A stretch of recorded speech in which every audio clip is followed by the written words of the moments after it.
പ്രേക്ഷകരെ, 6-ലധികം exit poll ഫലങ്ങൾ വരുമ്പോൾ കേരളത്തിൽ ഭരണ തുടർച്ചയില്ലാതെ പിണറായി സർക്കാർ പുറത്തു നിൽക്കുമെന്ന് പറയുന്നു. ഒപ്പം കോൺഗ്രസ് നേരിയ ഭൂരിപക്ഷത്തോടെ അധികാരത്തിൽ വരുമെന്ന് പറയുമ്പോഴും അവിടെ തൂക്ക് മന്ത്രിസഭ വരും. നിർണായക രാഷ്ട്രീയ ബദലായി BJP മാറുന്ന മനോഹരമായ കാഴ്ച, അതിന്റെ ഫലങ്ങളാണ് ഇപ്പോൾ പോൾ പ്രവചനത്തിൽ ഒടുവിലായി പുറത്തു വന്നിരിക്കുന്നത്. നമുക്കിതിന്റെ വിശദാംശങ്ങൾ നീലിമ അനഘയോട് ചോദിക്കാം അല്ലേ? മലബാർ മേഖലയുടെ വിവരങ്ങളുമായി അനഘയാണ് നമ്മോടൊപ്പം ചേരുന്നത്. അനഘ, ഈ സർവേ ഫലങ്ങൾ എടുത്തു നോക്കുമ്പോൾ ഏറ്റവും അധികം ശ്രദ്ധേയമായ ഒരു വസ്തുത കണ്ണൂരടക്കമുള്ള, കോഴിക്കോടടക്കമുള്ള, കാസർഗോഡടക്കമുള്ള ഈ CPM-ന്റെ ഉരുക്ക് കോട്ടകൾ എന്ന് വിശേഷിപ്പിക്കുന്ന ഇടങ്ങളിലെല്ലാം വലിയൊരു പതനം CPM-നെ കാത്തിരിക്കുന്നു എന്ന റിപ്പോർട്ടുകളാണ് പുറത്തു വരുന്നത്. അവിടെ കണ്ണൂരിലടക്കം വലിയ രീതിയിൽ UDF മുന്നേറ്റം ഉണ്ടാക്കുന്നുണ്ട്. ഒപ്പം തന്നെ മലബാറിൽ BJPക്ക് സീറ്റ് ലഭിക്കുമെന്നുള്ള സർവേ ഫലങ്ങളും പുറത്തു വരുന്നുണ്ട്. എന്താണ് ഗ്രൗണ്ട് യാഥാർത്ഥ്യം? നീലിമ, അശ്വതി, പ്രത്യേകിച്ച് വടക്കൻ കേരളത്തിൽ, പ്രത്യേകിച്ച് മലബാറിൽ BJP വലിയ രീതിയിലുള്ള മുന്നേറ്റം ഉണ്ടാക്കാൻ പോകുന്നു, അല്ലെങ്കിൽ വലിയ രീതിയിലുള്ള മുന്നേറ്റമാണ് ഈ നിയമസഭാ തെരഞ്ഞെടുപ്പിൽ ഉണ്ടാക്കാൻ പോകുന്നു എന്നതിന്റെ തെളിവുകളാണ്, എക്സിറ്റ് പോൾ ഫലങ്ങളാണ് ഇപ്പോൾ പുറത്തു വന്നിരിക്കുന്നത് എന്നുള്ളതാണ് ഏറ്റവും പ്രധാനപ്പെട്ട കാര്യം.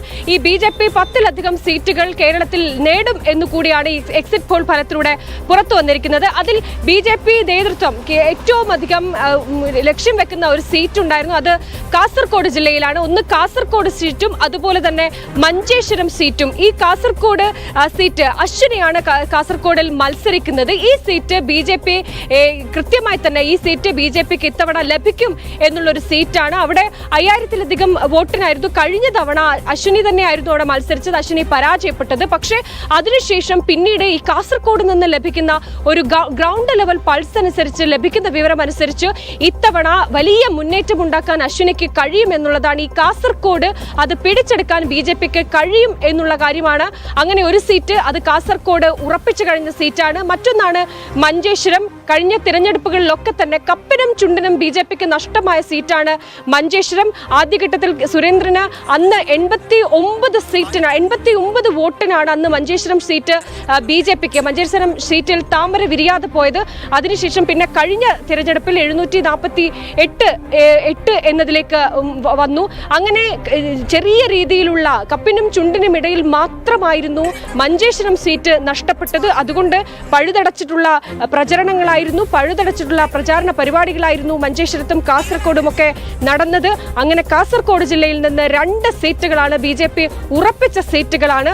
അതിന് കാസർഗോഡ് കഴിഞ്ഞാൽ പിന്നീട് കോഴിക്കോട്ടേക്ക് വരുന്ന സാഹചര്യം. കോഴിക്കോട്ട് 13 മണ്ഡലങ്ങളാണ് ഉള്ളത്. ഈ 13 മണ്ഡലങ്ങളിൽ 11 മണ്ഡലവും LDF ആണ് കഴിഞ്ഞ തവണ ഭരിച്ചത്.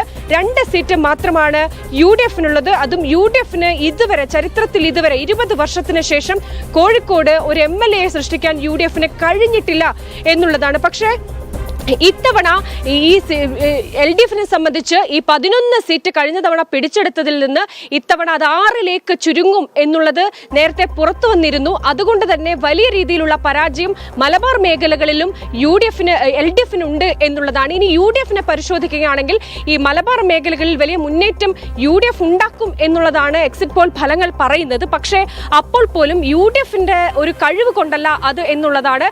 ഇവിടെ മുസ്ലിം ലീഗിന് ഏറെ സ്വാധീനമുള്ള മണ്ഡലം, മുസ്ലിം ലീഗിന്റെ തണലിൽ നിൽക്കുന്നത് കൊണ്ട് മാത്രമാണ് ഈ മലബാർ മേഖലയിൽ UDF-നൊരു മുന്നേറ്റം ഉണ്ടാക്കാൻ സാധിക്കുക എന്നുള്ളതാണ്. എന്തായാലും കോഴിക്കോടിനെ സംബന്ധിച്ച് ഏറ്റവും പ്രധാനപ്പെട്ട 2 സീറ്റുണ്ട്. കോഴിക്കോട് നോർത്തും കോഴിക്കോട് സൗത്തും. കോഴിക്കോട് സൗത്തിൽ T രനീഷാണ്. മാത്രമല്ല ഈ CPM ജില്ലാ കമ്മിറ്റി ഒരു അവലോകന യോഗം നടത്തിയിരുന്നു. ഈ അവലോകന യോഗത്തിൽ പുറത്തു വന്ന കാര്യം, സൗത്ത് അത് LDF-ന് CPM-ന് നഷ്ടമാകും എന്നവർ വിലയിരുത്തിയിട്ടുണ്ട്. അങ്ങനെ സൗത്ത് CPM-ന് നഷ്ടമാകുമെന്ന് പറയുമ്പോൾ അവിടെ വലിയ രീതിയിലുള്ള മുന്നേറ്റം ഉണ്ടാക്കാൻ BJP കഴിയുമെന്ന് CPM കോട്ടയിൽ നിന്ന് തന്നെ പുറത്തു വരുന്ന വിവരമാണ്. അങ്ങനെ നോക്കുമ്പോൾ സൗത്ത് കൂടി BJPക്ക് പിടിച്ചെടുക്കാൻ കഴിയുമെന്നാണ് ഈ എക്സിറ്റ് പോൾ ഫലങ്ങളിൽ നിന്ന് നമുക്ക് മനസ്സിലാക്കേണ്ടത്. അങ്ങനെ കോഴിക്കോട് സൗത്ത്, സമഗ്രമായ ഒരു രാഷ്ട്രീയ ചിത്രമാണ് നമ്മുടെ പ്രതിനിധി